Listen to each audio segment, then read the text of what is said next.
Selamat datang di Check-in, Cek Inspirasi. Kita sering melihat sebuah bisnis dari luarnya, brandnya, produknya, tempatnya, mungkin juga pencapaiannya. Tapi jarang kita tahu cerita di baliknya, tentang keputusan-keputusan yang sulit, resiko yang besar, kegagalan pertama, sampai titik balik yang mengubah segalanya. Hari ini kita tidak hanya membahas tentang bisnis, kita membahas pola pikir, keberanian mengambil langkah, dan bagaimana seorang membangun sesuatu dari nol menjadi bernilai. Saya Ricky, dan episode kali ini kita akan ngobrol langsung dengan orang-orang di balik layar, pemilik yang tahu persis bagaimana rasanya jatuh, bangkit, dan berkembang.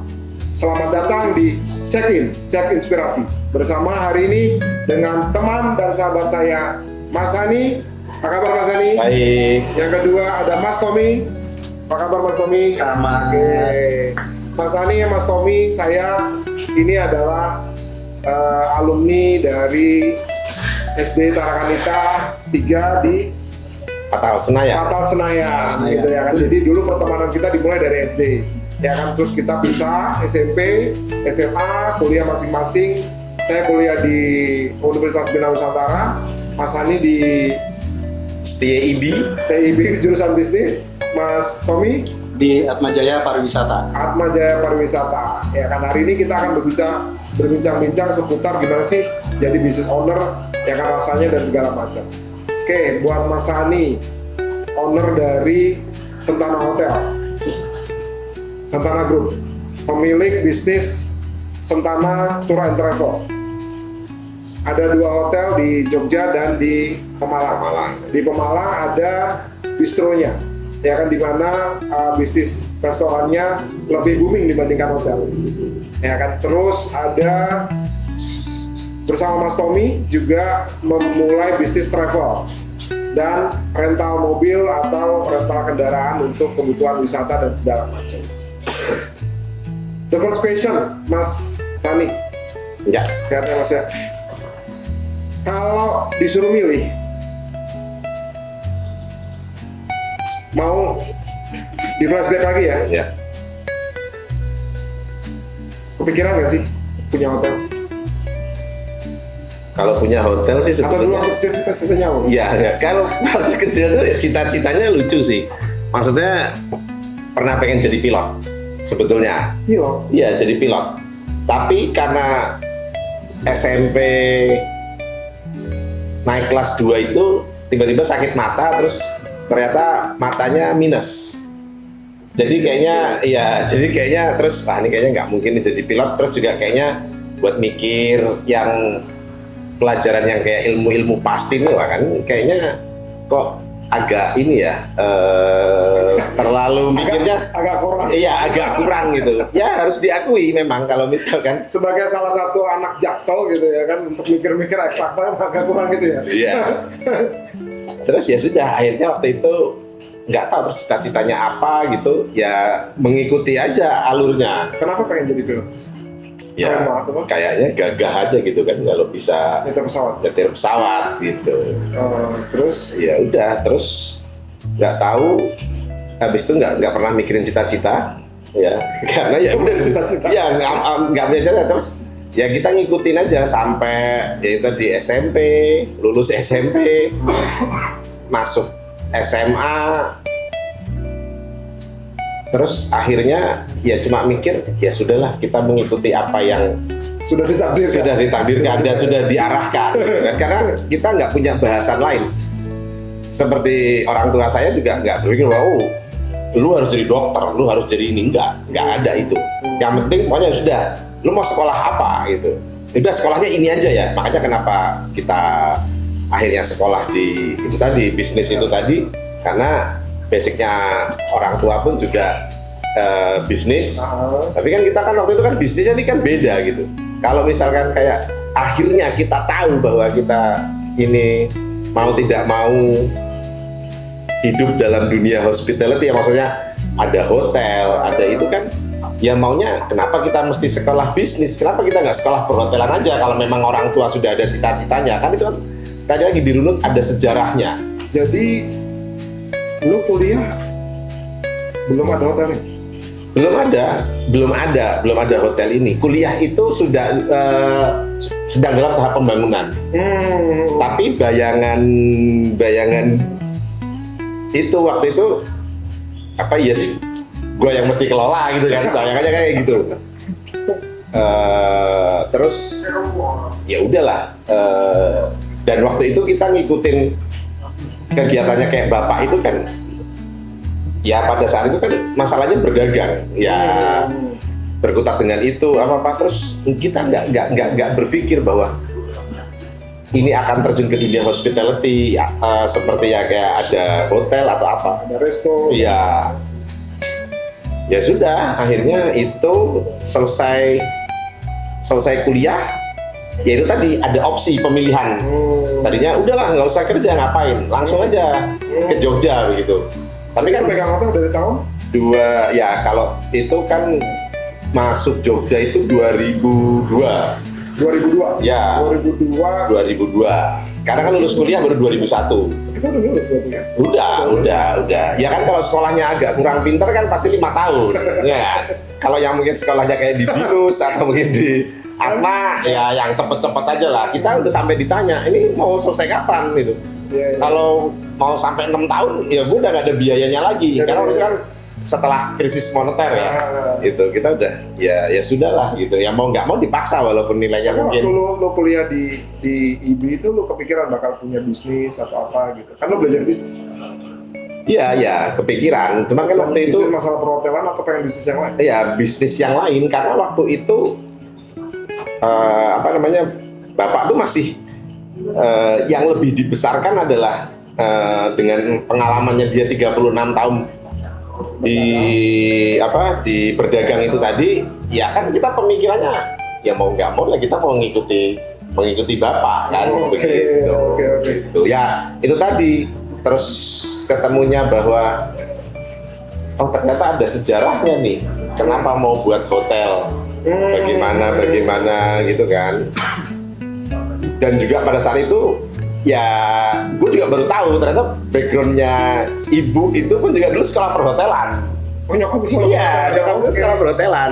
Di mana? Ya kalau sekarang kan kerennya kan sekolah pariwisata Trisakti itu. Oh Trisakti kan? Iya. Bukan yang di Bandung itu? Bukan. Apa yang di Bandung kan biasa waktu zaman dulu namanya NHI. Iya, itu baru tahu walaupun memang mungkin sekolahnya nggak kelar ya istilahnya ibu itu jebolan lah dari Trisakti itu. Tapi ini ada basicnya dan dulu pernah bekerja di satu hotel di Semarang itu. Ya ternyata ini alurnya itu seperti ini gitu dan nggak ada orang lain lagi. Ya kan istilahnya memutuskan udah kita pindah ke Jogja menjalankan bisnis ini. Ya mau nggak mau ngikut lah. 2002 berarti hotel yang di Jogja itu? Ya itu di 2002. Itu operasional mulai 2002? Ya 2001-nya mencari pengalaman dulu. Kalau 2001 mencari pengalaman skip. Gua nanya gini bro. Ya kan lo kan sekolah di bisnis. Biasanya kan lo teman-teman lo kan mungkin anak pebisnis juga, mungkin juga teman-teman yang pengen punya bisnis barangan. Di saat itu lo pengen bisnis apa? Gue waktu itu pernah coba satu bisnis ya MLM? Enggak MLM. Dagang HP. Cari downline. Itu pernah ditawarin. Ya, cuma kayaknya gue nggak tertarik maksudnya. Ini apa ini ya downline kayak ya apa ya nggak dibilang nipu juga, cuma kayaknya PR-nya banyak banget itu loh. Ini ya kalau yang sukses ya pastinya dengan networking yang terbanyak.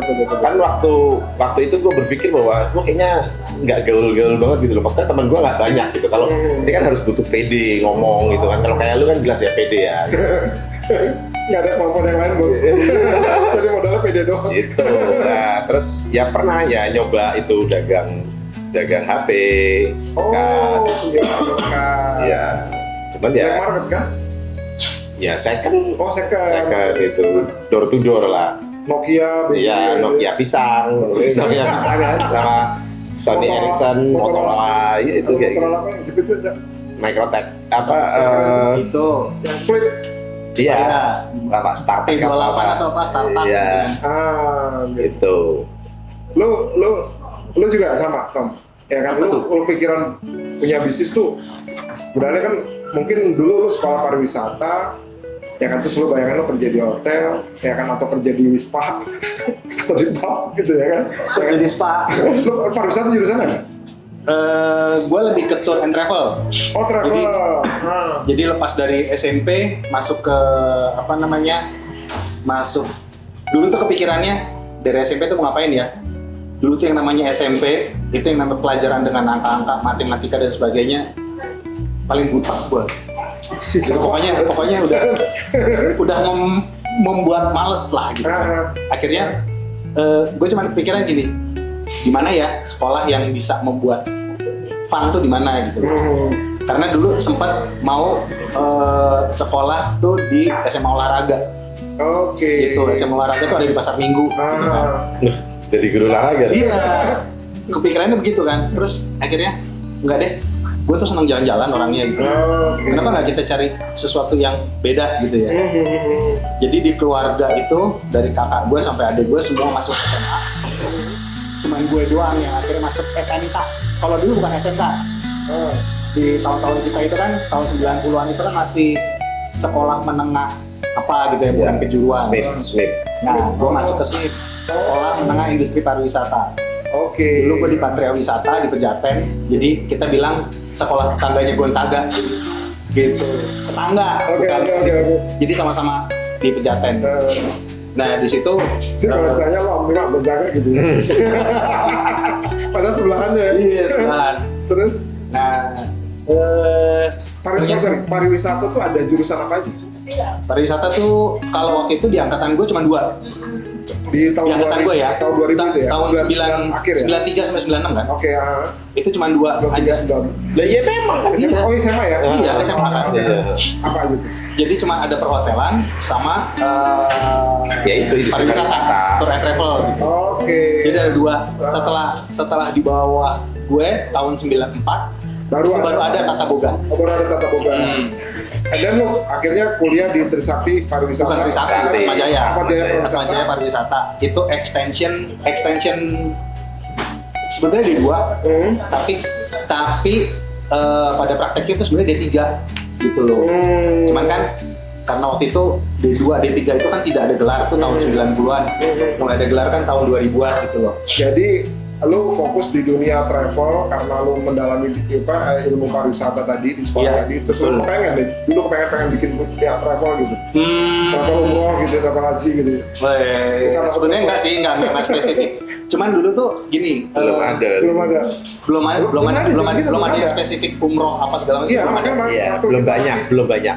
waktu kita zaman masih lulus itu orang naik haji juga Jika mampu. cepet aja. Iya kan Iya, keren. Jika mampu kan. Iya, jika mampu. Betul. Jadi gua tuh juga dulu sebetulnya sebelum masuk Atma itu mau masuk NHI. Cuman kayaknya Tuhan tuh baik kali ya. Nggak dibolehin bandel di saat itu gitu loh. Tadinya memang udah daftar NHI Bandung sama NHI Bali. Oke. Gitu. Cuman mungkin karena bokap nyokap gitu mikir ntar lu di Bandung nakal nih, apalagi di Bali. Gitu kan. Ini nggak benar doanya. Bener. Iya, enggak dong. Waktu itu tujuannya nggak situ. Cuman emang yang di Bali akhirnya nggak jadi ngambil. Yang di Bandung NHI juga. NHI. Jadi NHI itu cuma ada 2 waktu itu kan. Bali sama Bandung. Ada 3. Medan, Bali, sama Bandung. Oke. Seingat gua ada Medan deh. Gitu. Jadi yang di Bali gua nggak ngambil. Yang di NHI Bandung gua dapet cadangan waktu itu. Gitu. Cuman kan gua kepikirannya aduh males banget ya cadangan nungguin kabar lagi. Gua nggak akhirnya ngomong sama bokap nyokap gua nggak diterima.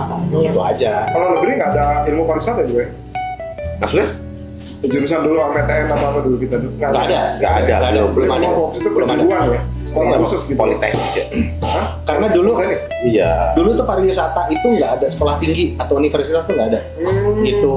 Jadi Yang negeri ya. swasta juga nggak ada waktu itu. D3. Cuma masuknya D3. Iya D3. Jadi kayak Trisakti, terus Iya, D3. Jadi basically lu ambil pariwisata karena lu orangnya suka jalan-jalan. awalnya gitu, Bukan basicnya. karena menterinya Job Ave yang nggak diganti ya. Bukan. Menteri pariwisata Bukan. Job Ave yang zaman dulu ya. Bukan. Ya kan? Tapi pokoknya dari situ, dari semenjak gue kuliah itu, gue akhirnya ngerti tuh karena gue tertarik kan gitu ya. Dulu kita SMP ya, oleh SMP nggak bareng ya. Kita SMP ya, Iya. Ngomong gue gak bareng. Ya kan? SMP itu kan kita pernah study tour tuh Ah. ke Kemana? Jogja ya. Iya ke Jogja. Kita ke Jogja. Oke. Nah di situ tuh gue ngeliat, kayaknya jadi guide enak ya. Dia jalan-jalan kemana-mana gitu kan. Itu ya makanya gue buat tertarik situ. Dan dari semenjak gue semit itu, guru gue yang orang industri pariwisata sering ngajakin, udah yuk handle, ini handle. Terus akhirnya handle sampai dengan setelah semit itu terus di kuliah dosen gue juga sempat ngajakin. Terus akhirnya udah nih coba yuk bawa sendiri gitu kan. Bawa sendiri akhirnya pentok sama temen gue nih, kita bawa tamu FIT, dulu jarang grup ya, cuma dikit, berlima, berdua gitu kan, kita bawa, cuman dulu travelnya lebih ke adventure, travelingnya, naik gunung lah, camping lah, apa segala macem, kita jadi guide-nya, kita nyediain sarana dan prasarananya apa segala macem lah. Tuh. Lu mulai kecimpung di dunia tour and travel sama Sani? Dia udah duluan. Enggak, gue sebetulnya duluan. Apa ikut orang atau lu pernah ikut orang atau lu langsung terjun sendiri? Gue pernah ikut orang dan gue terjun sendiri juga. Jadi dulu pernah kerja juga di biro perjalanan, gitu kan. Cuman di biro perjalanan itu kepentok, kita waktu itu kepentok tahun 98. Itu ada apa namanya ya kerusuhan itulah ya. 98 terus pariwisata mati kan. Hampir mati, bukannya mati sih, hampir mati. Terus sudah mulai berkembang, itu gue sudah mulai jadi freelance sendiri, gue nyari kerjaan sendiri. Terus tahun 2001 bom Bali. Oke. Nah, itu bom Bali itu sebenarnya gue kebagian jatah tuh nganter tamu. Tapi terus orangnya mundur jadwalnya, yaitu dia gue bilang Tuhan tuh baik, jadwalnya mundur, gue nggak jadi ke Bali. Kalau jadi kemungkinan Lu kena bom Bali? terkena dampak tuh. Oh, kena terdampak. Terdampak. Hotel. Berapa tahun, Mas? Apanya? 2002 ke 2025 adalah 23 tahun ya. 2025 ya, 23 tahun. 23 tahun. Lo bisnis travel dari tahun 2000. Satu. Bukan bisnis travel ya, bukan Ya. bisnis travel tapi berkecimpung. dan Berkecimpung menjadi orang travel itu dari tahun hitungannya dari tahun 97 lah. 97 lu. 97 udah lo jalan-jalan. Udah jalan-jalan, tapi sembari kuliah. Oh, emang tahun gitu ada promosi kayak paket wisata atau segala. Mungkin kurang kali ya. Banyak dulu. Kayaknya dulu kayak biro perjalanan, ntar aku paling ngurusin tiket doang. Enggak, jadi Enggak, dulu ada juga. Ada juga. Dulu tuh ada paket. Ah. Paket-paket itu travel itu lebih banyak ngeluarin kayak sistemnya free and easy. Free and easy itu 2 sampai 3 hari, maksimal sampai 5 hari. Udah termasuk tiket pesawat, hotel, kadang ada yang transport, ada yang enggak. Jadi udah itu dibikin paket murah gitu. Gitu. Per orang kena berapa gitu kan. Kayak akhirnya lo ketemu lagi Sani tahun 2010. bisa Sama ya. Udah kan? Bisa. Udah di kamu. Ya udahlah. Udah punya anak ya? Udah. Lo Udah. 2010. Lo ketemu di Jogja. Iya, ketemu di Jogja. di Jogja. Terus kita ketemu reuni SMP ya. SMP. Reuni SMP. Gitu. Terus baru kepikiran bikin travel. Enggak, waktu itu gue cuman traveling gitu kan, terus nginep di Sentana apa segala macam, sampai akhirnya kita mutusin waktu itu sempat mikir apa namanya properti apa segala macam gitu kan, tapi akhirnya ya udah kita sepakat Sani nawarin sih kalau mau jangan properti, kalau mau terjunnya ke sini nih, kita ada transport gini apa segala macam. Kenapa, Mas? Apanya? Tertarik dengan dunia travel atau dunia sekarang? Ya, itu tadi pada saat itu Intinya kan ngurusin orang liburan. ya intinya ngurusin orang liburan. Waktu itu gue cuma kepikiran begini, maksudnya kita ada hotel nih. Oke. Kan biasanya kan karena tamu-tamu kita itu lebih banyak orang kenal, maksudnya ini kan bisa nggak sekalian buatin paket, bisa nggak semua ini. Waktu itu kan kita belum ada, ya gue maksudnya kan gue juga sama Tommy kan belum ini ya, maksudnya ini kalau mau buat begini gimana. Ya kan ada salah satu sahabat kita juga itu Almarhum. Ya, almarhum itu salah satunya Tino itu. Waktu itu gua kalau dapat tamu selalu kita lempar. Udah deh, ini buatin paketnya, yang penting hotelnya nginep di sini gitu. Nah, dia ngomong, ngapain lu mesti oper ke orang? Udahlah, ini kita bikin aja, kita hitung aja sendiri gitu. Ya kan kalau memang istilahnya ini kan bukan suatu hal yang apa ya namanya ya kan tadi gue pikir kan ngitung-ngitung kayak gitu mumet ya kan, lu tahu matematik aja kita berpikir mau sekolah yang gimana caranya hitung-hitungannya kurang, ternyata Itu tuh ternyata ke belakang tuh iya ada statistik, ada matematik, ada akuntansi keuangan atau apa ya. perhitungan itu akhirnya panjang tuh, nggak cuma perhitungan angka tapi perhitungan pikiran, logikanya Iya. gimana nih, ini jalannya gimana, jadinya akhirnya perhitungannya yang di luar nalar semua tuh. Gitu. Wah, terus ya sudah akhirnya mulailah satu persatu itu ya kan. Tadinya gue juga cuma orang di balik layar, gue nggak berani tampil kan, lu tahu mas gue pemalu. Iya. Pemalu pacarnya banyak, cowok. Kita buka di sini. Bener nih. Itu bukannya harusnya off the record. Ya, oke, flashback kayak gini, Mas. Lo udah berkecimpung dunia hotel, dunia travel, bisnis banyak lah segala macam lah. Seandainya Tuhan menakdirkan lo tidak sebagai entrepreneur atau sebagai businessman, ya kan, lo jadi apa? Tapi lo nggak sampai ya? Karena bokap lo nggak bikin dunia hotel misalkan, atau bokap lo nggak dagang, lo jadi apa, PNS atau jadi apa? Iya, antaranya itu. Antaranya jadi PNS atau karyawan swasta. Kayaknya cocoknya jadi apa sih, guys? Lurah ya?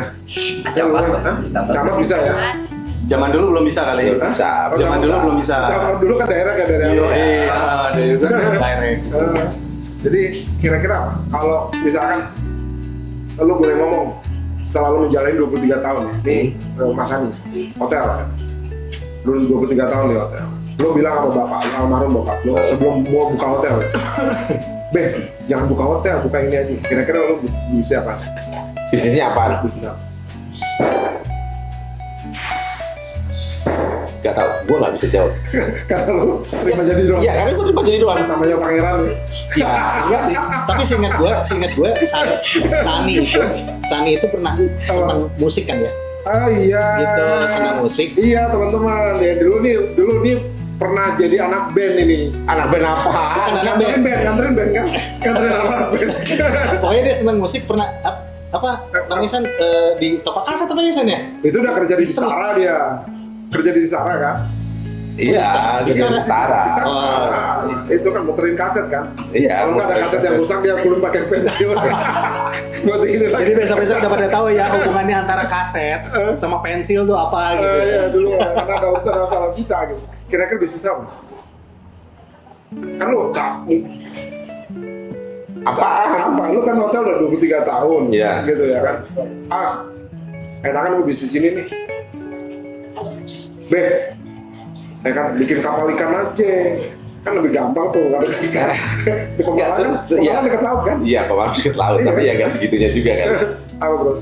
Ya nggak, sebetulnya gini. Setelah menjalani ini ya, apa namanya, bisnis hotel 23, ini kan bahasanya begini.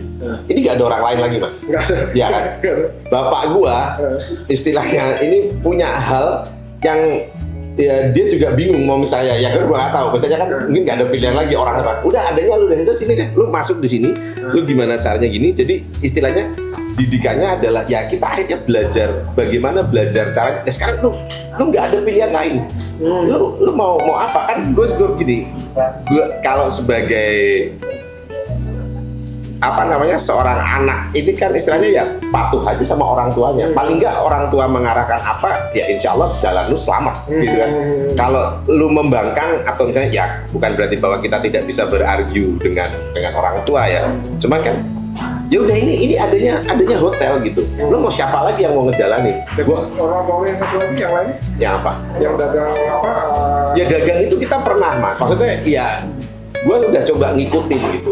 Tapi pada saat itu trennya ya berganti. Kita kembali lagi bahasa bahwa antara orde baru ya itu tadi kan dengan setelah apa namanya setelah reformasi.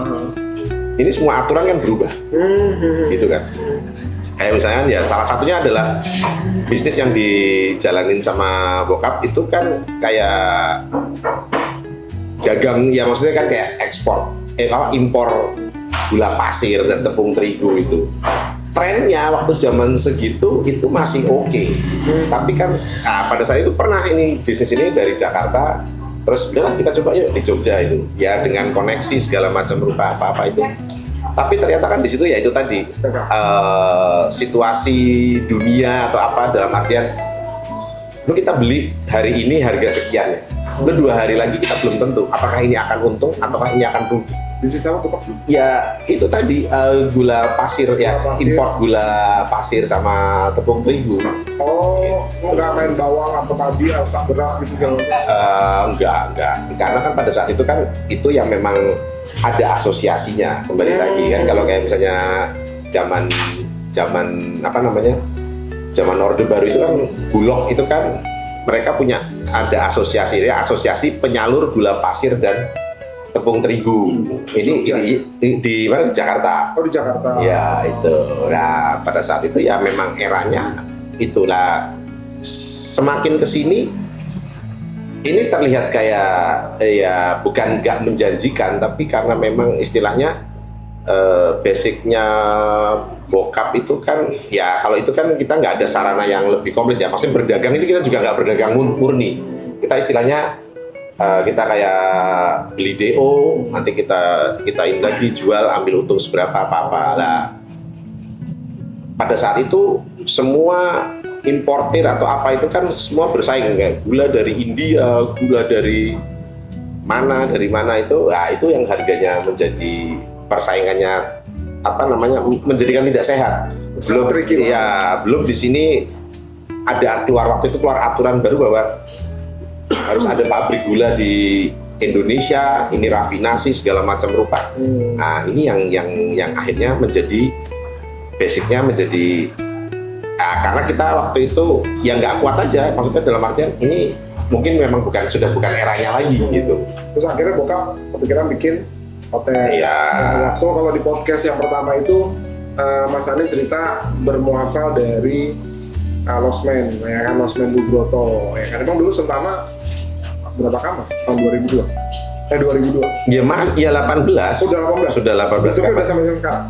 Bentuknya sama, tapi waktu itu awal itu kan sudah jadi bangunan apa-apa, tadinya total itu sekitar 26 kamar. Tapi kan 26 kamar itu pada saat itu bokap kayak nggak serak gitu kok. Di tengah-tengah ini kok kayak ada yang apa ya? Ya itu cuma gara-gara bahwa kita ada bangunan tingkat, tapi kita nggak bisa punya tangga di dalam bangunan itu gitu. Ya karena bahasanya ini kan mau buat hotel, bukan mau buat sekolahan. Ya kan? Kalau sekolahan tangga di luar biasa, gitu kan. Tuh, ya sudah, akhirnya direnovasi itu. Nah, direnovasi dari 26 menjadi 18 Jadi kamar. Mas Ani nggak kepikiran pengen bisnis apa lain? Saat ini, apa waktu itu? Ya saat ini terus bilang sama bokap lu, lu bikin surat kabar kayak atau bikin perusahaan IT kayak atau apa gitu? Ya mungkin kan kalau dulu ya kita cari yang pasti-pasti aja, mungkin kayak bisnis SPBU. Oh iya, Ya, itu SPBU. Kamu belajar apa sih bisnis? Hah? Bisnis itu belajar apa sih? Ya kan kalau gue kan ininya kan sebenarnya kan marketing mas. Oke. Ya manajemen pemasaran dengan asumsi hitungannya kurang. Iya kan? Bahasa gitu. Ya gue berusaha, gue menghafal karena gue merasa bahwa menghafal itu gue lebih punya passion gitu loh. Jadi menghafal misalnya, oh lu kelakuannya kayak gini, kelakuannya ini kayak gini gitu kan. Oh ini orang dengan sifat-sifat yang seperti ini, gue mungkin emang nggak kelihatan gitu. Tapi oh kalau orang ngomong begini, besok gue bisa balikin nih. Gitu bahasanya. Ya karena when kita mulai bisnis, ya kan ternyata bukan hanya bicara masalah jualan doang gitu ya. Kita juga mikirin itu dari bukan hanya operasional ya, Betul. cara jual, Ya. ya kan ngurus orangnya, ya kan ngurus duit masuk duit keluar dan segala macam, ya kan bikin budgeting dan segala macam, Ya, bla bla bla yang pada akhirnya kita belajar semua di situ ya kan. Iya. Dan happy mas, Apa? jadi pemilik hotel. happy aja. Happy aja. Sebetulnya kan bahasanya gini, kita tuh pengennya mungkin Kan gini, bos. Ya kan dulu kalau kenalan, ya kan mungkin zaman kalian tuh ada nggak kenalan depan kelas nih? Atau memperkenalkan diri. Nama saya Riki Dewanana, saya dari kelas 3 Fisika 1 gitu ya. Sekarang ya. Sekarang udah nggak ada lagi. Ya kan tuh nama saya Sani Pratomo, saya adalah owner dari Sentana Hotel. ya kalau gua sih cenderungnya gua jadi orang lebih rendah hati ya maksudnya. Nggak suka pamer gitu. Mana ada pemilik hotel yang pamer? Ya bener ya, ada nggak sih pemilik hotel yang pamer? Ada. Bisa aja kan, gua nih siapa gua gitu. Emang lu siapa? Kalau gua dibalikin emang lu siapa kan gua nggak bisa ngomong. Kadang-kadang kita juga nggak tahu yang punya Novotel siapa, Kan di mana-mana selalu menjadi CEO terselubung gitu. CEO yang menyamar itu tadi. Iya, Gitu. Tamu jadi apa ya? Iya. Ya kalau sekarang ya passionnya Mas, kayaknya kalau lu ketemu orang gitu, lu tahu ini lu bisa kayak memberikan sesuatu hal yang ya services ya, hospitality itu tadi ya. Itu kayaknya ada suatu kepuasan tersendiri. Kalau satu itu sebetulnya yang gue pelajarin dari bokap gue, di mana bokap gue berada. Itu dalam hitungan nggak sampai 1 jam, bokap gue bisa tahu orang itu siapa, kerjaannya apa atau apa, dan tanpa disadari kadang-kadang siapa yang diajak ngomong sama bokap gue atau apa itu ternyata orang-orang yang istilahnya bukan orang-orang biasa gitu. Bukan orang sembarangan. Iya, bukan orang sembarangan gitu kan. Kayak seperti bokap gue pernah intinya ya kalau gue bercanda ya kayak menyamar sebagai sosok seorang menteri dalam negeri gitu kan. Lalu pergi naik pesawat gitu. Lalu gue bawa tasnya bokap lewat X-ray gitu, tiba-tiba itu security-nya yang rata-rata istilahnya angkatan darat ya itu kan. Selamat siang Bapak Menteri Dalam Negeri gitu kan, gue bingung ya siapa yang dibilang Bapak Menteri Dalam Negeri. Oh bapak gue yang gitu. Terus bapak gue bilang, oh mohon maaf saya bukan gitu. Oh jadi saya salah dan enggak, saya tuh adiknya. Tetap ya saya supaya tidak mengecewakan jawabannya. Oke. Gitu. Tapi ya itu tadi yang gue pelajari adalah kadang-kadang kita lu pergi sama bokap itu tiba-tiba orang nanti bisa ngobrol panjang lebar. Ya gue cuma nanya, itu siapa Pak? Enggak tahu, gue juga baru kenal gitu. Tapi sebegitu mudahnya Ya bokap berarti supel. iya, bokap gue bisa itu ya banyak hal lah yang mungkin ya gue menganggap adalah bapak gue adalah panutan gitu. Walaupun gue juga nggak tahu sebetulnya dalam artian itu kalau mau tanya lu bisnis apa itu, apa yang ada bapak gue jalanin ya itu yang gue ikutin. Karena istilahnya ya role model gue di situ gitu. Ya memang mungkin kalau gue dibandingkan sama mungkin adik gue atau kakak gue, bapak gue tidak menuntut apa-apa. Ya mungkin bahasanya ya sudah, lalu cukup menjadi anak yang baik gitu kan. Dan pada akhirnya jadi anak yang baik. Ya insya Allah ya gue juga nggak tahu. Mungkin bapak gue salah kali, bukan mau membangun bisnis, tapi mau membangun kerajaan.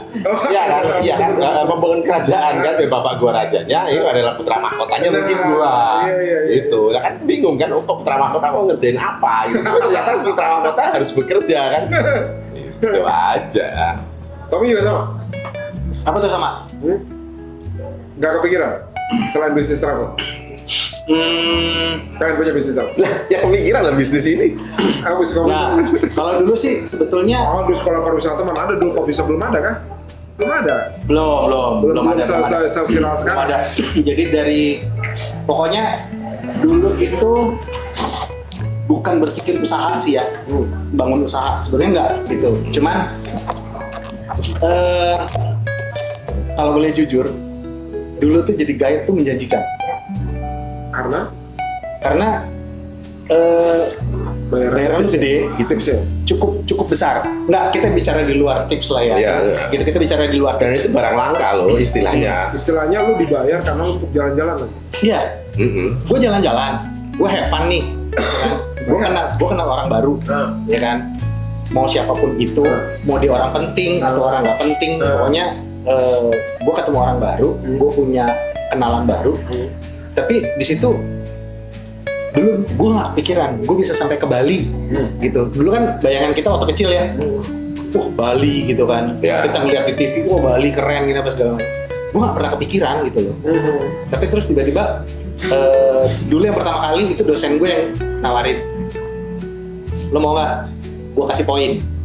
oh ya oke gitu, ya udah bawa nih ke Bali dar gitu kan. Cuman kalau dulu kan lebih banyak overland ya daripada naik pesawat gitu. Karena pesawat tuh hanya dijangkau sama orang-orang tertentu lah zaman dulu.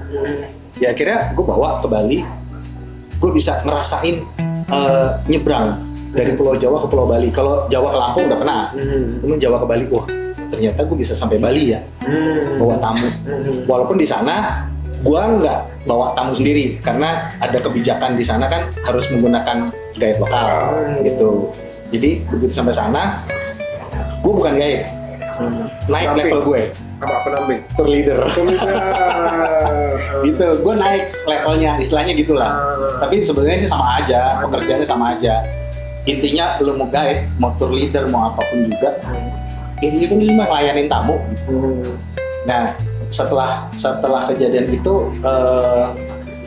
pokoknya beberapa kali gue bawa tamu, dan gue berpikir kayaknya bawa tamu menjanjikan kan ya, gitu. Karena dulu pekerjaan yang paling mendapatkan duit paling banyak itu gue, kalau boleh jujur, gitu. Jadi, Bayarannya nggak pakai uang rupiah lagi ya?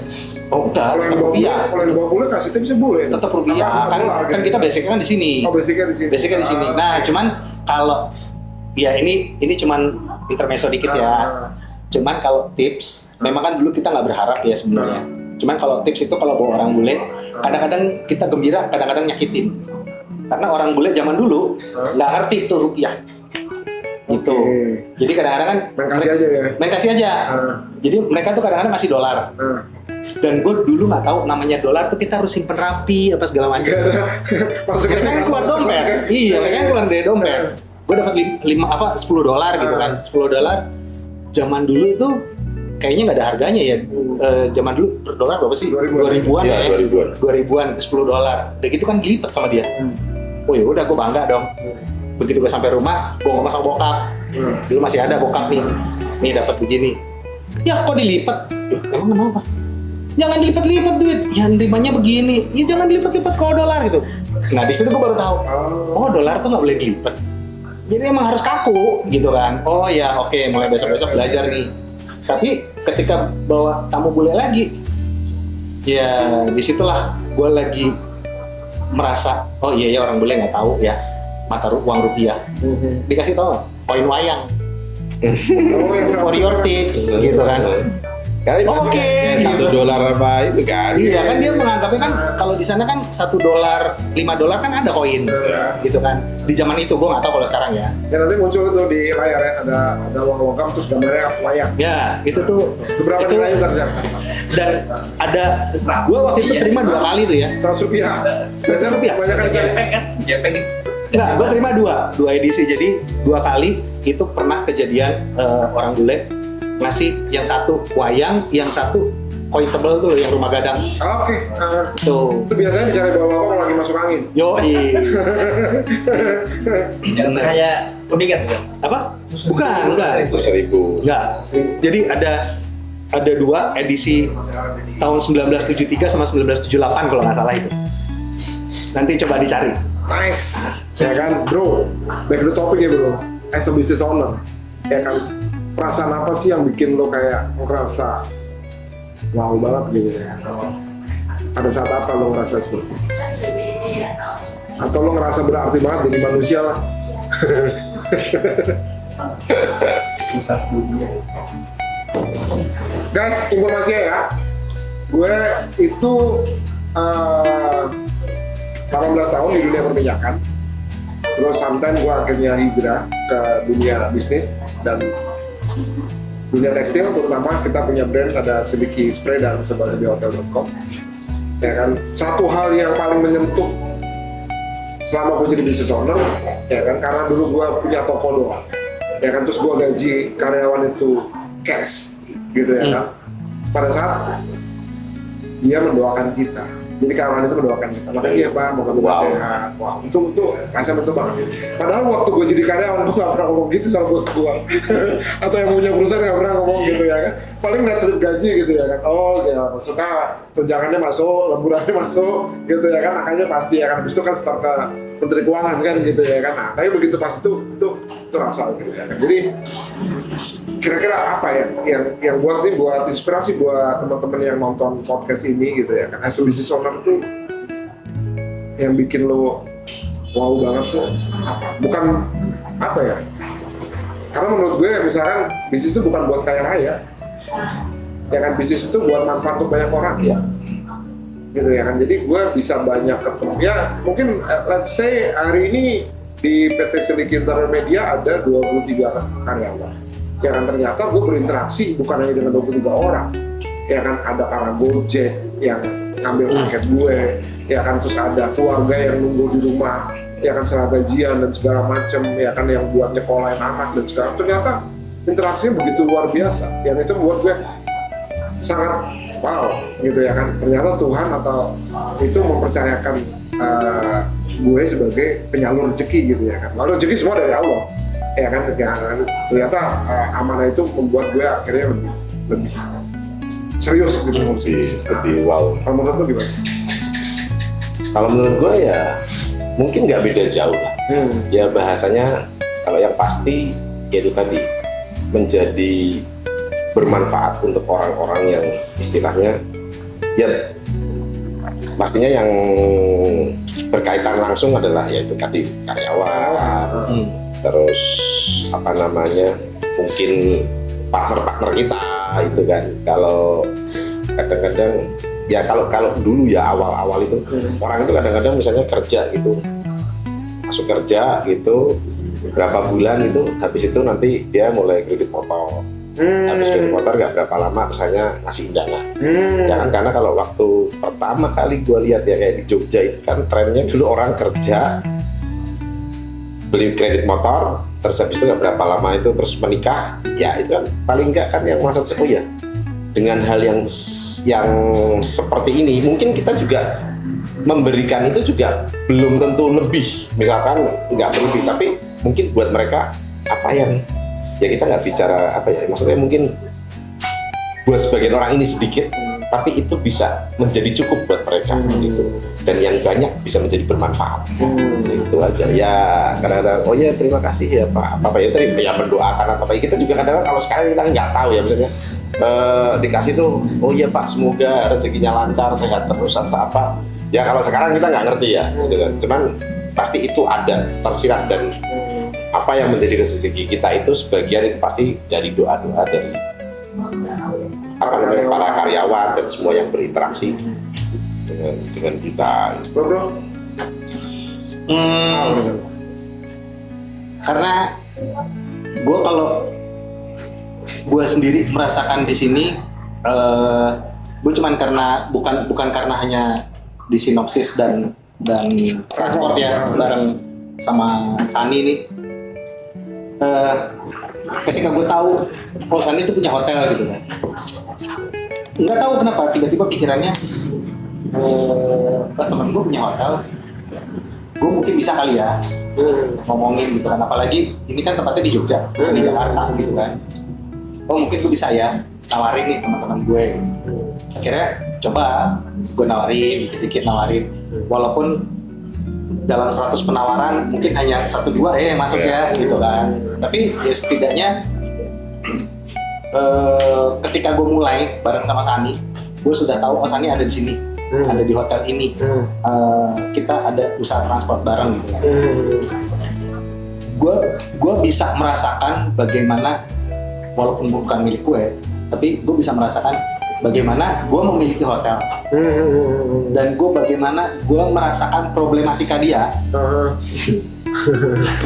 di depan layar dan di balik layar. Gue tuh merasakan gitu loh problematika, padahal itu bukan urusan gue sebenarnya. Lo seperti lo ya? Kalau almarhum dulu di dalam. Oh dia penasihat spiritual? Bukan maksudnya lebih masuk ke dalam lah. Kalau gue kan memang sisinya, kalau Tino itu kan pernah jadi insider sana, kemana gitu. Ya, kalau gue maksudnya partner istilahnya. Kalau gue kan benar-benar outsider gitu kan, tapi gue merasakan apa yang dia rasakan. Dan ketika gue bareng-bareng ngerjain transport ya, lebih ke transport kita waktu itu, gue ngerasain bagaimana gue ngebayar supir gitu kan. Nah, iya. Gue ngebayar supir. Pak Mama. Nah, salah satunya tuh. Salah satunya. Ternyata tuh nggak mudah ya ngurusin orang gitu. Apalagi supir nih. Supir notabene kita bukan gaji bulanan, gitu kan. Per proyek kita ada tamu, ini kita bayar. Dan di situ gue ngerasain, anjir itu bawa mobil loh seharian, bisa dari jam 6 pagi sampai jam 10 malam, gitu kan. Kita nggak bayangin dia istirahat belum tentu bisa istirahat, kan mereka harus standby. Ya, gue ngebayangin dengan uang yang kita hasilin buat ngebayar dia, kayaknya bersyukur banget gitu bisa ngasihin walaupun nggak banyak gitu ya, bersyukur banget. Terus tamu-tamu karena memang gue biasanya udah sering bawa tamu, gue sering proyek juga sama Sani, kita bawa tamu kemana apa segala macam. Bukan cuma sekedar sopir, tapi gue merasakan sendiri kalau dulu kan kayaknya itu gengsi pride gue ya, gue bisa bawa tamu nih apa segala macam. Tapi semakin kesini gue makin bisa ngerasain, oh kalau orang puas sama apa yang kita layani, luar biasa ya. Rasanya gitu. Jadi ketika kita selesai nih untuk ngurus event atau ngurus tamu apa segala macam, mereka dengan makasih mas ya, itu buat gue, oh berarti dia ini sudah apa apresiasi dia ke kita gitu ya, yang ngurus mereka apa segala macam. Itu tuh udah sambutan besar buat gue gitu. Dan jadi gimana ya, capek sebenarnya, tapi maunya ngulangin lagi. Capek tapi nyandu ya. Asik. Ya, capek tapi nyandu, capek yang membuat Itu bukan bucin ya? bukan lucu. Sama rasanya sama. Rasanya sama aja. Itu orgasmik yang berbeda. For information guys, jadi Mas Anies sama Mas Tom ini ada namanya Sentana Travel, itu IG-nya apa? Sentana Tours. Ya kan, jadi teman-teman bisa lihat Sentana Tours ini baru kita restart lagi ya. Gitu ya kan. Tagline-nya apa? Menjelajah Indonesia membawa cerita gitu ya kan. Jadi konsep bagaimana membawa kenangan puasa ya kan menjadi satu tujuannya di bisnis travel ini gitu ya kan. As a business owner, bro, yang paling capek itu ngapain? Pada saat apa lo paling butek? Paling buta? Ya mikirin lah gimana ini. Tagihan belum dibayar. Iya, tagihan belum dibayar. Kita harus bayar orang gitu loh. Ya, itu pikiran asli. Itu pikiran. Itu yang paling buta ya. Gitu. Karena sebetulnya kalau kayak misalkan yang paling utama memang harus yang utama ya jangan sampai hak orang lain tuh bisa terlewatkan. Jadi gaji karyawan udah digaji terus kawin lagi ya kan, pusing lah kan kita. Ya kan, hoax. Ya, jadi apa momen-momen yang paling bikin pusing? Ngerasa bahwa nggak mau bisnis lagi lah. Itu pada saat apa? Nanti pertanyaan keduanya gimana lu bangkit kan? iya Putus asa. ya putus asa ya pasti ya dalam 23 tahun ya gua berkutat dalam usaha ini, dari yang istilahnya ya dunia pariwisata ini kan ya mungkin gua kalau bicara masalah hotel, rental mobilnya nggak ada bedanya ya. Maksudnya dari yang tamunya tadinya oke, terus tiba-tiba apa namanya ya itu kan kita mengalami fase di mana tamu normal-normal aja, maksudnya dengan ini habis itu ada masa pandemi Jomplang yang sangat membuat kita terpuruk gitu kan. Dan mungkin sekarang kalau dibilang udah pulih, ya belum sepenuhnya gitu. Tapi kan di situ adalah ya fasenya gimana sih caranya kita memikirkan bahwa dari suatu kondisi yang seperti ini kita ya pernah hampir menyerah sih mas. Maksud gue kalau kayak gue ya pernah hampir menyerah, mau ngapain lagi ya gitu ya gitu. Karena udah kayak stagnan gitu. Tapi kalau diingat lagi bahwa masa lu cuma gitu aja kok lu udah menyerah gitu. Ini kan sakit ini sebetulnya memang cuma sakit kepala, tapi kan lu nggak perlu amputasi tangan. Iya benar juga sih. Iya kan? Ya kalau memang sakit kepala ya lu ada Panadol ekstra mungkin ya nggak, atau ada Bodrex gitu kan. Nah sekarang tinggal kita cari gimana nih caranya kita dapat obat yang seperti Panadol ekstra atau Bodrex gitu kan. Besok ada nih ya captionnya di sini. Ini pelajarannya itu lebih ya masalah pasti ada berarti. Ya, Ya, masalah itu pasti ada. Ya kan? Tapi paling penting adalah bagaimana problem itu jadi problem itu solve gitu ya. Iya. Terselesaikan, dan itu yang membuat kita terus berkembang gitu ya kan. Iya, karena kan gini, kembali lagi kepada ini kita nggak bicara soal religius ya, ini kan juga bukan tayangan Ramadan yang kita harus gimana. Iya. Bahasanya adalah susah itu juga nggak akan selamanya. Pasti akan ada senang, ya kan? Senang. Ya kalau bisa gimana caranya susah sedikit, senang lagi, susah sedikit, senang lagi. Tapi nggak yang udah susah banget kan nggak ada gitu. Karena Tuhan itu akan mengabulkan apa yang menjadi prasangka kita. Bahasanya gitu aja. Kalau kita cuma mikirnya, wah ini gimana nih Tuhan, gue begini terus. Ya Tuhan, lu kok sekecil hal yang udah gua kasih kok lu nggak bersyukur gitu. Ya memang untuk membangkitkan itu bukan hal yang mudah kan. Ya kayaknya kita belum ketemu jalannya nih, kita udah cari dari ini. Karena sebetulnya juga bukan tugas kita juga untuk mencari jalan itu. Kan permasalahan itu ada dua kemungkinan, kita bisa cari solusinya atau masalah itu akan selesai dengan sendirinya. Gitu. Ya tinggal mana aja yang kuat-kuatan itu tadi kan. Ya kalau ternyata Panadol ekstra cuma 1 strip aja cukup ya sudah kan gitu. Nggak perlu tambah lagi Bodrexin atau apa yang lain-lain gitu. Gitu kan. Ya intinya pasti akan selalu ada jalan. Nah, selama kita yakin bahwa akan selalu ada penolong. Gitu. Yang ya penolong itu bukan ya seperti kayak misalnya saya ketemu sama Mas Tommy atau ketemu sama Mas Ricky. Ya kan bahasanya adalah tiba-tiba, oh ya, udah yuk kita begini gitu. Ya walaupun mungkin sudah ada ini pun, oh ternyata disebutnya masih belum terselesaikan semuanya. Ya pastinya kalau ada satu hal dipikir sendiri itu akan lebih, ya bahasanya akan lebih pecah di kepala. Tapi kalau dipikir bertiga, ya berarti kan pecah kepala semua gitu. Iya, tapi paling nggak bisa terbagi. Ya salah satu memandang satu permasalahan ini. Ya insya Allah ketemu solusinya sih Mas. Kalau kita nggak bisa bicara itu benar sih yang dibilang. Jadi pada intinya saat kita terpuruk, sorry nih ya, sedikit nih ya, bukan curhat. Kita tuh cowok. Kalau kita cerita A, B, C, D, yakin gue 90% nggak ada yang mau denger. Yakin gue. Jadi mau kita nangis, lu diajak, lu cowok nangis. Kita cerita, lu kok cowok cengeng sih curhat gitu kan. Jadi 90% gue yakin nggak ada nih orang yang akan dengerin kita ngomong. Kecuali kalau ini saat ini nih kita lagi rembukan begini. Gue cerita permasalahan gue ke Sani. Sani cerita, hotel gue begini ya Tom ya, begini-gini. Gue juga cerita ke Sani, iya nih transport kita juga gini, San gimana nih gini. Kita bisa saling dengerin, walaupun saat itu ada solusi gitu loh. Buat kita saat itu tuh kita lagi pusing mau mikirin bayar orang nanti gimana, pertama. Kedua, buat perawatan, hotel perlu dirawat, kendaraan perlu dirawat.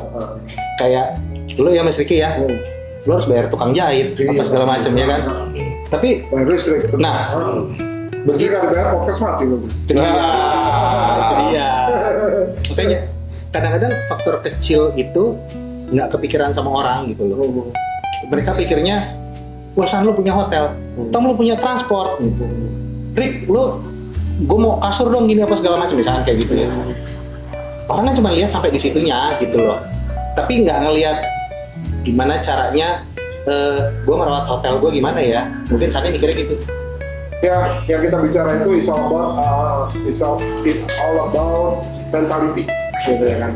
To be entrepreneur atau to be business owner itu memang harus punya mentality yang kuat gitu ya. Jadi untuk menyerah itu harusnya itu bukan ada kata-kata yang ada di otak kita gitu ya kan. Jadi secara religius tadi Mas Sani sudah jelaskan ya kan, atau mungkin secara agama yang saya anut gitu ya kan, Allah tidak akan memberikan cobaan lebih daripada kemampuan umatnya kan gitu. Yang kita yakin itu, dan sama Mas Diki juga gue juga pernah punya pengalaman yang itu, dimana gue udah nggak bisa punya apa-apa lagi, gue nggak tahu mesti ngapa-ngapain lagi gitu ya kan. Gue cuma punya temen doang ya kan, temen yang bisa kasih solusi hanya dengan mendengar gitu ya kan, karena temennya pada susah juga gitu ya kan, pada saat COVID itu gitu ya kan, setidaknya ada yang mau mendengar aja kan gitu ya kan, titiknya sampai di situ. setidaknya sampai situ gitu ya kan, bahwa semuanya akan kembali lagi kepada pada Tuhan kan gitu ya kan, ya kita mengadu kepada Allah dan segala macam. Lalu pikiran juga pada saat kita jatuh, kok balik lagi jadi karyawan ya enak ya, gajian doang gitu ya kan, nggak mikirin ini segala macam bla bla bla, tapi ya balik lagi begitu ada yang bisikin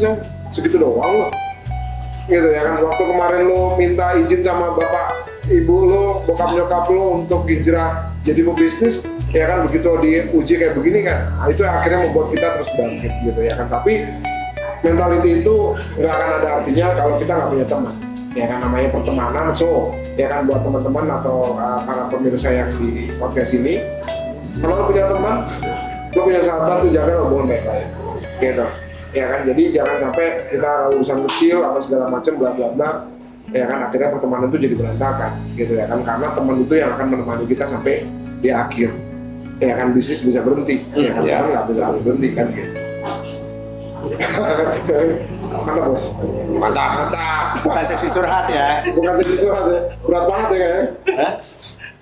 Terus lo ngerasa bahwa setelah lo terpuruk gitu ya kan, lo waktu COVID kan hotel yang mau ngisi siapa, orang yang boleh keluar. Iya betul mas. Yang mau ngisi siapa, mau boleh keluar. Listrik harus dibayar. Iya, itu emang itu momen yang sangat apa ya, bener-bener gue udah gak bisa ngomong apa-apa gitu. Tiba-tiba negara lockdown, dan Gue juga baru tahu istilah lockdown, nggak boleh keluar kemana-mana. Iya, dan itu udah menjelang tanggal 20, gue harus bayar listrik. Gue nggak tahu mau ngapain, gitu. Gue sampai bengong gitu, gue bingung gitu. Ini kenapa ya? Karena kalau misalnya, karena satu-satunya hal yang memang nggak bisa dibiarkan. Kalau urusan lain-lain masih oke lah ya, kita masih bisa nego lah. Cuma listriknya ya udah lu nggak bayar ya lu habis gitu. Ya maksudnya mati. Terus kalau mati terus nggak bisa. Ya pada saat itu kita memutuskan untuk ya udah sorry ya, lu gua rumahin dulu sementara waktu, karena memang nggak ada apa-apa, nggak ada tamu. Terus lu nggak tahu mau ngapain, karena lu malah jadi rumah sakit kan? apa? Lu malah jadi rumah sakit. Ya nggak semudah itu Ferguson. Iya, kalau saya itu kan bisnis PCR gitu. iya. Ya. Terus kan pada saat itu pelan-pelan, ya itu tadi kita bisa lah buka karantina mandiri atau apa. Tapi kan itu juga masih ada menjadi pertentangan antara ini begini gitu. Ya kan gue bilang, sekarang kalau kita nggak mau bergerak ke arah situ, terus mau gimana, mau apa gitu. Gue lakonin loh, jualan kamar itu paling cuma 100.000 satu hari atau apa gitu. Ya karena kalau ini nggak bergerak, terus mau gimana gitu. Apa yang bisa dipikirkan gitu. Gue terus terang ya, karena pada saat itu ya istri gue kerja, ya kan, itu kerja di BUMN, jadi ya masih ada pendapatan. Dan gue memang murni gue bergantung sama dia. Gitu, gue bilang gue mesti gimana nih gitu. Ya gue waktu itu sempat ya bahasanya gue meneteskan air mata ya. Gue nggak ngerti lo ngapain gitu.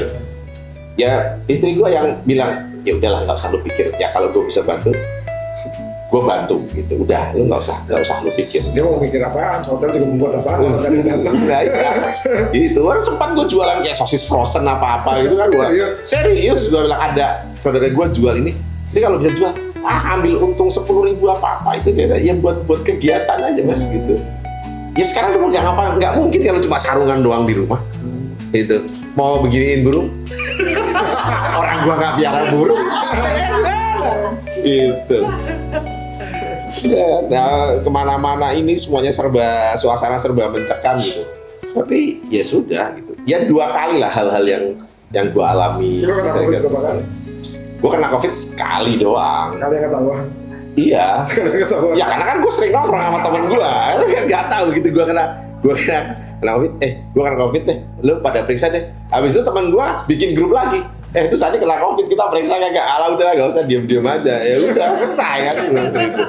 Karena sebetulnya ya kayak COVID itu kalau ini karena kita ngerasa gitu, kok kayaknya begini, karena kita ngerasain, ya sudah, jadi kayaknya badannya itu jadi rasanya jadi nggak enak. Iya, iya. Sebenarnya kalau lu nggak ngerasain atau apa, nggak ada masalah. Orang kayak nyokap gue aja, waktu itu pas di rumah itu, pas gue udah kena positif itu, nyokap gue masih di swab itu masih negatif gitu. Begitu sampai Semarang, di swab lagi sama adik gue, wah ini pasti, tapi nyokap gue tidak ada sedikit pun kayak panik misalkan. Padahal juga udah, kok gue gak bisa cium bau minyak kayu putih atau apa, ya diam aja gitu dengan santainya gitu. Wah ini adik gue yang ribut kan, wah ini gimana, udah karantina. Ya kan nyokap udah umur sih. Iya, tapi ya memang karena relatif dengan nyokap gue. Waktu pertama kali kena, ya kan gue juga gak yakin gitu ya kan. Yang pertama kali kena sejarah tuh gue, anak gue yang masih kecil tuh si Aisyah. Ya kan, jadi si Aisyah tuh masih lucu-lucunya. Ya kan pada saat zaman itu, ya kan gue ajak kondangan, ya kan dicium kanan kiri kanan segala macam, bla bla bla. Dia sakit, ya kan terus nular kakak-kakaknya, ya kan gue pikir biasa lah namanya anak-anak ya. Panas nular ya kan, satu keluarga satu kamar kan gitu ya kan. Justru ibunya dan sekarang terakhir gua, ya kan begitu gua kok rasanya bukan masalah gua nggak kepikir karena rasanya apa gitu ya kan. Kok gua gelisah nggak bisa tidur, kayak gua nggak punya asam lambung, kayak kelihatan asam lambung gitu. Ya kan dia anak gede, bokap gua sama abang gua datang, ya kan karena ada feeling gitu, bokap gua kayak nerawang gitu nih, kayak anak gua kena covid nih kayak gitu ya kan. Nah dia datang, nah begitu datang, gua diperiksa, dibawa ke PLI waktu itu ya kan, terus dinyatakan positif ya kan. Baru gue telepon tuh ke bini gue sama anak gue, ke bini gue kan, ya kan lucunya bini gue akhirnya ikut PCR dulu, masih bayar berapa tuh Cok? Satu orang 900.000 masih sudah 200. Iya PCR masih ya, kan? mahal. Gue berempat gue bayar gitu ya kan, buat 900.000. Ya gue pikir-pikir buat apa juga, orang dia udah lewat kan, dia duluan kan mikir gitu ya kan. Terus gue akhirnya di karantina gue juga nggak tahu mesti ngapain. Ya alhamdulillah ya sehat lah ya, dalam arti gue nggak ada komplikasi atau apa segala macam. Cuman memang fasenya gue keluar dari karantina pun juga gue nggak murni udah negatif gitu ya kan, masih positif tapi masih kadarnya udah ini gitu ya udah. Ya positifnya dulu waktu gue kena gitu ya kan, toleransi gede itu zaman covid itu ya, jadi tetangga pada ngirimin ya makanan, betul, kirimin Ceko, kirimin susu Bear Brand gitu kan. ya kan, jadi lebih irit tuh sama makanan gitu ya, apalagi kan. Berarti lu juga sempat kena covid ya? 3 kali bos. 3 kali? 3 kali bos, semua seri gue kena kayaknya, padahal gue vaksin gitu ya kan. Cuma yang kedua sama ketiga gue nggak laporan. Gue juga kena cuma sekali. Dan lucunya setelah gue sembuh gue baru sadar anak-anak di sini nih di sinopsis semua kena covid dulu, masih teras bangkit, semua kena covid. Kena covid itu karena dari tamu sebenarnya gitu kan. Ya waktu itu sempat kepikiran tutup gitu, tapi yang akhirnya yang masih bisa kerja, yang nggak murni kena gitu ya, itu tetap berjalan. Dan lucunya setelah gue sembuh, gue kesini dengan penuh sukacita, iya gue sembuh covid gitu dong, gue sembuh covid apa segala macam. Udah beraktivitas di sini. Begitu gue berencana pulang dari puskesmas dong, dari Paskes di Jakarta, Saudara Damianus Nindyotomo, Anda tidak disarankan untuk kembali bekerja di sini. Enggak, tidak disarankan untuk kembali pulang. Oke. Karena status istri Anda nama ini, anak Anda ini dalam satu rumah sedang terkena COVID. Kan dulu ada itu kan, ada apa segala macam, itu kan ada pengumuman kan. Gue sampai kaget. Hah? Serius? Gue telepon rumah. Emang di rumah pada kena COVID? Iya. Lah terus gimana ceritanya? Ya udah. Ini baru udah berapa hari gue tanya kan. Baru hari kedua. Lah, terus gimana dong? Gue udah 2 minggu di sini nih. Ya udah, kamu di sana dulu aja. Terus akhirnya gue sama dia, gimana nih San, gue nggak bisa pulang San. Ya udah, gue diem di sini akhirnya hampir sebulan ya. Iya, Gara-gara itu gitu. Gue berpikir gue udah enak sembuh gitu kan. Lagi gue berpikir untuk bergerak lagi gitu. Malah yang di rumah. Gue kepikiran kan. Soalnya ada nyokap udah tua. Nyokap tua kan udah cukup tua gitu kan. Gue kepikiran situ. Ya sudah sih, mau diapain lagi? Akhirnya sebulan di sini, gue melihat kondisi di sini yang memang ya itulah naik turun, terus mendengar cerita dia hotel begini ya naik turun. Dan gue pernah mengalami waktu masa COVID itu, gue adalah satu-satunya tamu di sini. Serius, jadi gue malam-malam mana gue nggak bisa tidur gitu kan. Agak-agak kesulitan lah waktu itu tidur, kadang-kadang baru tidur jam 4, jam 5 pagi. Gue ngobrol sama satpam, sama FO-nya dia tuh sampai jam 4 pagi. Itu the only one gue tamunya gitu. Jadi gue ngeliatin kamar, Mas juga ya, gue ngeliatin temen gue, kamar kosong, gue doang tamunya, mana gue kena potongan lebih dari 75%. Gitu. Gimana ya temen gue ya? Gitu. Dulu inget dulu waktu pas COVID itu Mas Sani itu jual kamar bukan untuk ditempati sekarang. Jadi nanti COVID ya. Ya, COVID betul. Ya kan untuk nutupin biaya kos-kos segala macam nih, lu beli kamar sekarang, ntar lu nikmatin setelah COVID berawat gitu ya kan, setahun 2 tahun segala macam. Pacaran. Takut tuh Mas? Lumayan lah ya. Bisa nutupin paling nggak ya? Ya lumayan. Sama ini. Lumayan. Sama ini apa namanya? Ya Itu kayak ada apa aset yang bisa itu ya kita bawa ke ini ketimbangan hijau. Ya zaman itu gue juga ngelakuin sama itu juga satu hal yang ya secara mental itu lah ya. Gue juga gak kebayang ya jadi member dari Penggadaian gitu ya kan. Kita dulu kalau inget tuh teman-teman yang ini ada, gue punya motor 4 buat operasional, itu gue gadain satu lagi, 2 lagi, 3, 4 itu digadain semuanya gitu ya kan. Ya kan cuma akhirnya gue kayak di situ lah mentality lah gitu ya kan, ibaratnya yang penting kita nggak lepas untuk berusaha gitu ya. Iya. Jadi ya bagus lah gitu. Nah buat Mas Tommy sama Mas Sani nih, buat orang-orang yang pengen jadi business owner atau pengen punya bisnis, ada pesan-pesan nggak? Kalau tadi Mas Tommy podcastnya, kalau punya pikiran ini gas saya dulu, pikirin belakangan. Gas dulu, curhat belakangan. Kalau burhan gas dulu, curhat belakangan. Ya karena menurut gue gini sih,